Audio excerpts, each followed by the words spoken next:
Hello बच्चों, welcome to my channel Jack Study Planet. बेटा आज हम सभी क्या पढ़ेंगे? आज हम सभी 10th क्लास की उर्दू की किताब जान पहचान के जितने भी चैप्टर्स हैं, जितने भी असबाक हैं, सभी के सवाल जवाब हम सॉल्व करेंगे, पढ़ेंगे, याद करेंगे एग्जाम के लिए। और बेटा इस वीडियो के डिस्क्रिप्शन में जा कर के आप सभी उर्दू ग्रामर का भी पढ़ सकते हैं। उसका नोट्स बनाकर मैंने डाल दिया है, चैप्टर वाइज सारे चैप्टर का एक नोट्स में हमने बना करके डाल दिया, आप सभी वो भी पढ़ सकते हैं। इससे क्या होगा बेटा, आपके उर्दू में बहुत अच्छे मार्क्स आने वाले हैं इंशाल्लाह। ठीक है बेटा, तो चलिए शुरू करते हैं। ठीक है, क्या शुरू करेंगे? सवाल जवाब। ओके बेटा, सभी रेडी हैं? तो सबसे पहला चैप्टर कौन सा है? इस्माइल मेरठी की नज्म कौन सी है बेटा? हम्द है। तो चलिए हम शुरू करते हैं। ठीक है, शायर ने बेल बूटों को मिट्टी से उगाया हुआ क्यों कहा है? तो जवाब इसका है, बेल बूटे मिट्टी ही में पैदा होते हैं, इसलिए शायर ने बेल बूटों को मिट्टी से उगाया हुआ कहा है। याद हो गया सब? दूसरा सवाल, सूरज को चश्मा क्यों कहा गया? तो सूरज ही से गर्मी और रोशनी मिलती है, उसी से फल और अनाज पकते हैं, इसीलिए शायर ने सूरज को क्या कहा है? सरे चश्मा कहा है। ठीक है, ओके। तीसरा सवाल है, चिड़िया खुदा की तस्बीह कैसे करती है? सुबह और शाम परिंदे चहचहा कर उस खुदाए बुजुर्ग व बरतरी की तारीफ करते हैं, इसीलिए शायर ने चिड़िया को खुदा का तस्बीह ख्वां कहा है। चौथा है, आखिरी शेर में कारखाने से क्या मुराद है? आखिरी शेर में कारखाने से मुराद है कारखाने कुदरत, यानी ये आलम रंग, वो बू, ये हसीन और वसी कायनात। ओके बेटा, उम्मीद करती हूँ आपको ये चैप्टर समझ में आ गया हो। अब हम चलते हैं बेटा कौन से चैप्टर पे? अब हम चलते हैं नेकी और बदी चैप्टर पे। ठीक है, जिसको लिखा है किसने? नजीर अकबराबादी ने। तो चलिए शुरू करते हैं। कुछ देर नहीं अंधेर नहीं से शायर की क्या मुराद है? तो कुछ देर नहीं अंधेर नहीं से शायर की मुराद ये है कि यहाँ किसी चीज का बदला मिलने में बिल्कुल देर नहीं लगती, इंसान को उसी की नेकी का बदला, नेकी और बदी का बदला बदी में हाथ के हाथ मिल जाता है।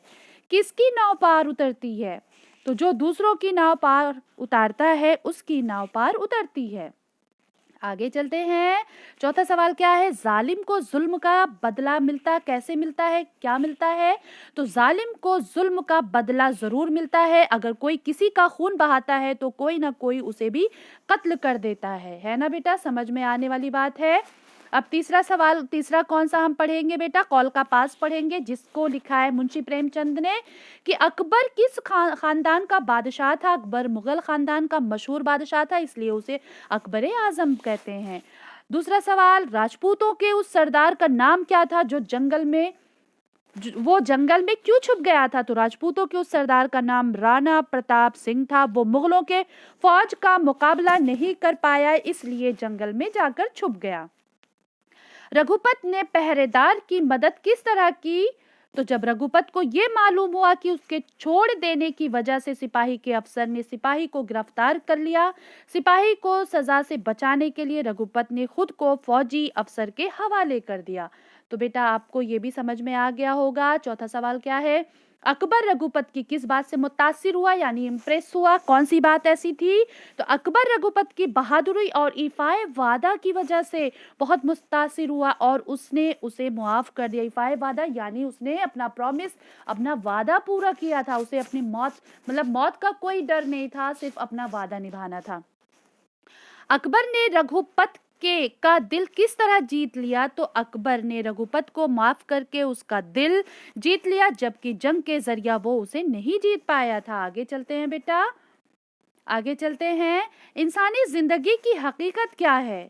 इंसानी जिंदगी की हकीकत क्या है? तो बेटा इंसानी जिंदगी की हकीकत यह है कि वो फानी और बेसिबात है। जिस तरह पानी के बुलबुले की जिंदगी इंतहाई मुख्तसर होती है, यानी जब पानी उबलता है और बुलबुला उठता है, फिर नीचे बैठता है, फिर उबलता है, तो वही बता रहे हैं, उसी तरह इंसान की जिंदगी भी चंद रोजा ही होती है।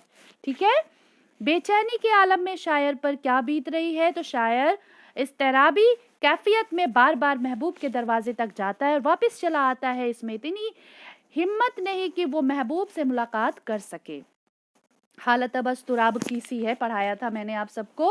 तीसरा क्या है, शेर में खाना खराब किसे कहा गया, शायर ने शेर में खुद ही को खाना खराब कहा है।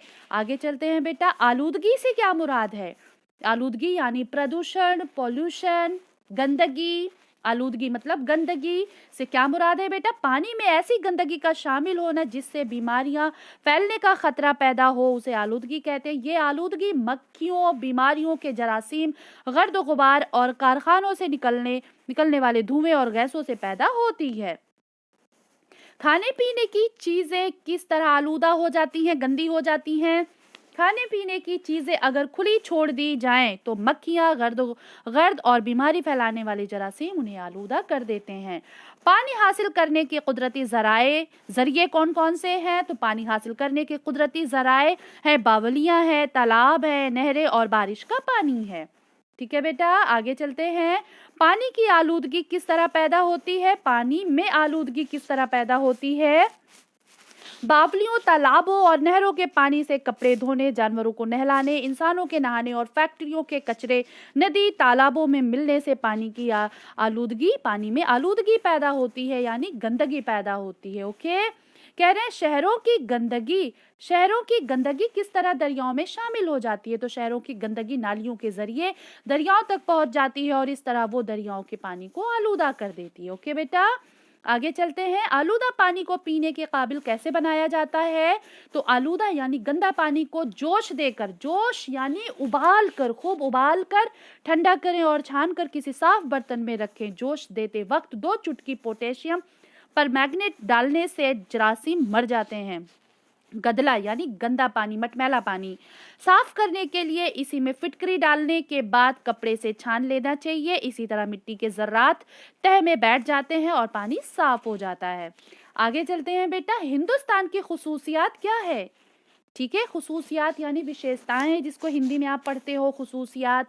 तो हिंदुस्तान एक लंबा चौड़ा मुल्क है। यहाँ के मुख्तलिफ इलाकों में मुख्तलिफ जोग्राफियाई हालात में पहाड़ी इलाके, रेगिस्तानी इलाके, वादियां, साहिली इलाके, जरखेज मैदानी यानी उपजाऊ मैदानी इलाके हैं। यहाँ तरह तरह के लोग रहते हैं, यहाँ अनवाह व अकसाम के लोग रहते हैं, काले भी, गोरे भी, ऊंचे कद वाले, पस्ता कद वाले, पस्ता मतलब नीचे जो छोटे कद के होते हैं, हिंदू भी, मुसलमान भी। इसी तरह यहाँ तरह तरह की ज़बानें बोली जाती हैं।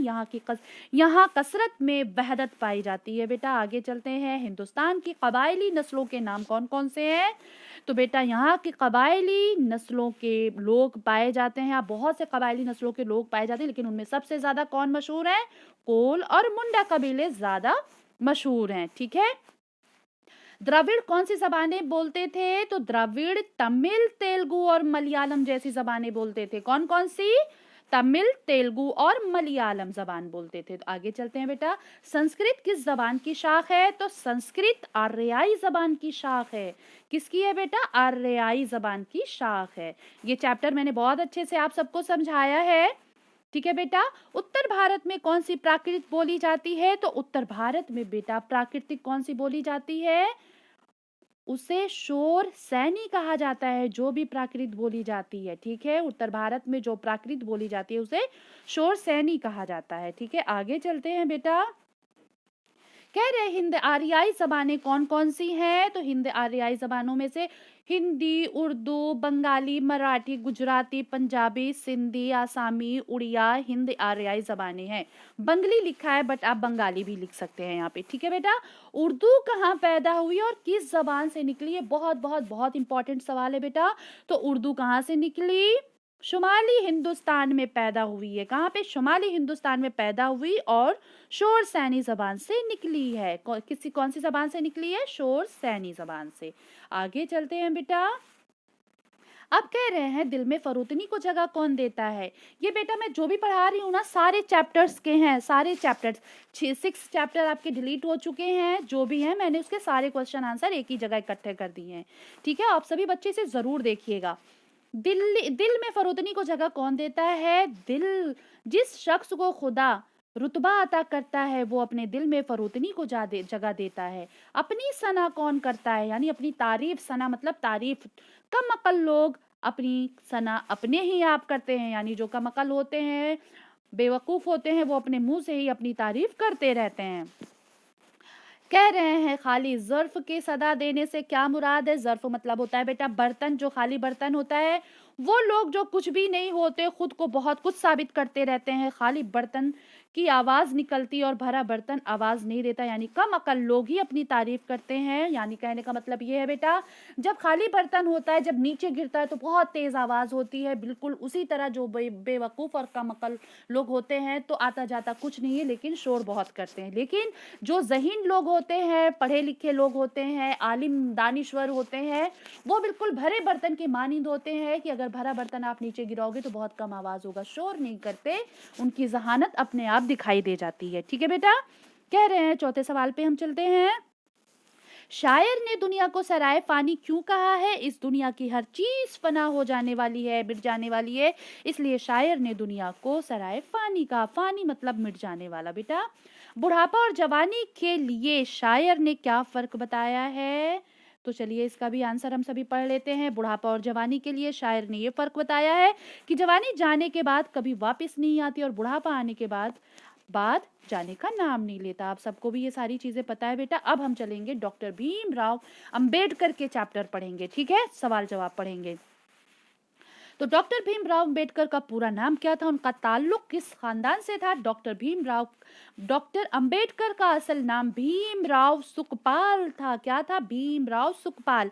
बाद में उन्होंने भीमराव अंबेडकर कर लिया। उनका ताल्लुक महाराष्ट्र के मेहार खानदान से था। ठीक है, मेहार खानदान से था। आगे चलते हैं बेटा, आगे चलते हैं। भीमराव के नाम में अंबेडकर क्यों शामिल हुआ। सितारा के एक स्कूल में अंबेडकर नामी एक उस्ताद थे जो जात पात की तफरीक को नहीं मानते थे। उन्हीं से मुतासिर होकर भीमराव सुखपाल ने अपने नाम के साथ अंबेडकर शामिल कर लिया। छूत छात से मुल्क को क्या नुकसान है। छूत छात की वजह से मुल्क का एक बड़ा तबका गुर्बत और जहालत का शिकार रहता है। तो बेटा आगे चलते हैं।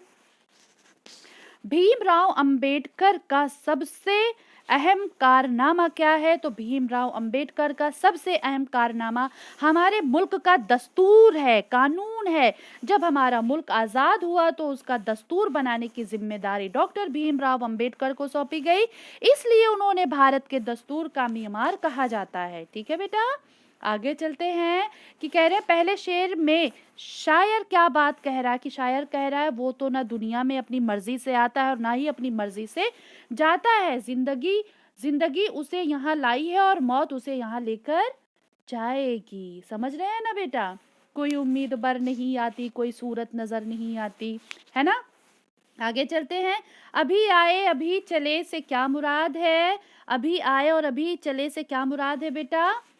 अभी आए अभी चले से शायर की मुराद है कि जिंदगी का मुख्तसर यानी 4 रोजा होना। दुनिया से दिल लगाने का क्या मानी है। दुनिया में पूरी तरह डूब जाना, दुनिया की आलाइशों और मादादियत परस्ती में इस कदर डूब जाना कि आखिरत का ख्याल ही न रहे, मुनासिब नहीं है। तो बेटा ये चैप्टर जो हमने पढ़ा, अभी आए अभी चले, किसने लिखा है बेटा। लाई हयात आई कज़ा ले चली चले, ज़ौक़ इब्राहिम ज़ौक़ की गज़ल। शायर ने अकल पर फ़ख्र करने से क्यों मना किया है। तकदीर के आगे किसी की दानिश्वरी काम नहीं आती, तकदीर के आगे तदबीर बेमानी हो जाती है, इसलिए शायर ने अकल पर फ़ख्र करने से मना किया है। अब कह रहे हैं बेटा कोई सूरत नजर नहीं आती से क्या मुराद है। मिर्जा गालिब की ये गजल है, सभी बच्चे पढ़ेंगे। कोई उम्मीद बर नहीं आती, कोई सूरत नजर नहीं आती, इससे ये मुराद है कि कामयाबी हासिल करने की कोई राह, कोई रास्ता या कोई तदबीर नजर नहीं आ रही। दूसरा सवाल क्या है, दूसरे शेर का मफहूम बयान कीजिए। जब मौत का एक दिन मुअय्यन है तो नींद रात भर क्यों नहीं आती। जब मौत का एक दिन मुकर्रर कर दिया गया है तो हमें मौत के डर से क्यों रात को नींद नहीं आती है, आनी चाहिए ना बेटा। अब कह रहे काबे जाने से शायर को शर्म क्यों आती है, तो शायर ने जिंदगी में इस कदर ज्यादा गुनाह किए हैं कि अब उसे हज के लिए जाते हुए क्या आ रही है बेटा, शर्म आ रही है। ओके बेटा। तो बेटा अब हम कौन सा चैप्टर पढ़ने जा रहे हैं, अब हम पढ़ने जा रहे हैं नई रोशनी। ठीक है, क्लास में बच्चे किस बात पे हैरत ज़दा थे, किस बात पे हैरत ज़दा थे उनकी क्लास में एक नाबीना बच्चा, नाबीना बेटा उसको बोलते हैं जिसको आंख से दिखाई नहीं देता, ठीक है। नाबीना बच्चा पढ़ने के लिए आने वाला था। इसी बात से बच्चे बहुत हैरत ज़दा थे कि जब उसे आंख से दिखाई नहीं देता तो वो कैसे पढ़ाई करेगा, है ना। तो बच्चे इस चीज को लेकर के बहुत हैरत ज़दा थे। आगे चलते हैं। अब कह रहे हैं बेटा ब्रेल इजाद करने वाले का नाम क्या था। ये बहुत इंपॉर्टेंट सवाल है। ब्रेल इजाद करने वाले का नाम लुई ब्रेल था। क्या था बेटा? लुई, ये देखो मैं लिख भी दे रही हूं, ब्रेल था, जो फ्रांस के रहने वाले थे। कहाँ के रहने वाले थे? फ्रांस के रहने वाले थे। ब्रेल के जरिए पढ़ाई किस तरह होती है? ब्रेल के जरिए छूकर अल्फाज पहचान लिए जाते हैं। ब्रेल में 6 नुक्ते होते हैं। कितने नुक्ते होते हैं बेटा? 6 नुक्ते होते हैं, जिनको कई तरह से मिलाकर हुरूफ उभारे जाते हैं। दुनिया की कोई भी जबान इस तहरीर में लिखी और पढ़ी जा सकती है। आगे चलते हैं बेटा। लोग सफेद छड़ी क्यों रखते हैं? सफेद छड़ी नाबीना लोगों की पहचान होती है। उस छड़ी को देखकर लोग उन्हें रास्ता दे देते हैं और जरूरत पड़ने पर उन्हें उनकी मंजिल तक पहुंचा देते हैं, है ना। याद रखना बेटा, जो नाबीना होता है उसके पास जो छड़ी होती है वो सफेद रंग की होती है। आंखों की हिफाजत के लिए हमें क्या करना चाहिए? गिल्ली डंडा और पटाखों या नुकीली चीजों से अपनी आंखों को खास तौर पर हिफाजत करनी चाहिए। आंखों को हमेशा साफ पानी से धोते रहना चाहिए। साफ तौलिए या साफ रुमाल से आंखें पोंछनी चाहिए। आंखों की वर्जिश करनी चाहिए और हमें विटामिन ए का खाना खूब खाना चाहिए, ठीक है, जिसमें विटामिन ए खूब सारी मिकदार में पाया जाता हो, ठीक है। आगे चलते हैं। अब हम चलते हैं अल्लामा इकबाल की नज्म में। पहाड़ और गिलहरी के बारे में हम पढ़ेंगे, उनका सवाल जवाब सॉल्व करेंगे। पहाड़ ने गिलहरी से डूब मरने को क्यों कहा? पहाड़ ने गिलहरी को ताना दिया कि क्यों तू छोटी सी है। पहाड़ को अपने ऊपर बहुत ज्यादा गुरूर था। उसे लगता है कि गिलहरी एक छोटी सी है, इसकी क्या औकात है, होने की वजह से तुझे शर्म की वजह से मर जाना चाहिए। यानी पहाड़ उसे ताना दे रहा है कि तू इतनी छोटी सी पिद्दी सी है, तू तो जा कहीं पे डूब मर, तुझे बहुत ज्यादा शर्म आनी चाहिए। तो ये पहाड़ ने बोला था, देखिए हालांकि उसे ऐसा नहीं कहना चाहिए था। गिलहरी ने पहाड़ को क्या जवाब दिया? गिलहरी ने पहाड़ की बातें सुनकर कहा कि ये कच्ची बातें हैं, उन्हें जहन से निकाल दे। अगर तू बड़ा है तो क्या हुआ, जरा ये छलिया तो कतर कर दिखा। इस दुनिया में कोई भी चीज निकम्मी नहीं है। यानी अल्लाह ताला ने सबको एक जैसा बनाया है, हर किसी को कोई ना कोई नेमत अता की है ना। कोई बेमानी इस दुनिया में पैदा नहीं हुआ है। पहाड़ ने अपनी बड़ाई में क्या कहा? पहाड़ ने कहा कि मेरे आगे तू क्या चीज है, जमीन भी कोई हैसियत नहीं रखती है। ये तो खुदा की शान है कि बेहकीकत चीजों को इतराने का मौका दे दिया, और वरना कहाँ मैं और कहाँ तू। इतना गुरूर था पहाड़ के अंदर।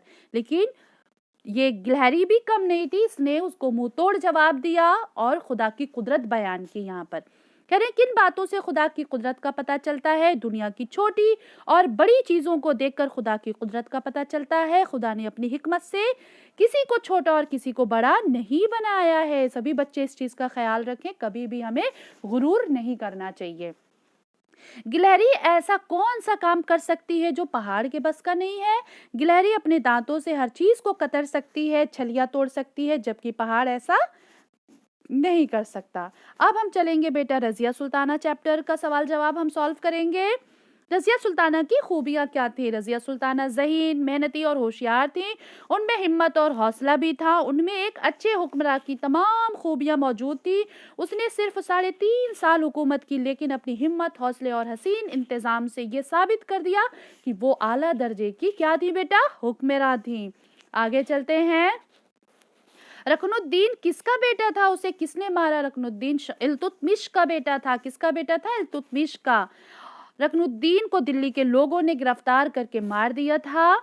तीसरा सवाल है, इल्तुतमिश की वसीयत क्या थी? इल्तुतमिश की वसीयत ये थी कि मेरे मरने के बाद मेरे लड़कों के बजाय मेरी लड़की रजिया को सुल्तान बनाया जाए। तख्त नशीनी की वसीयत क्या थी?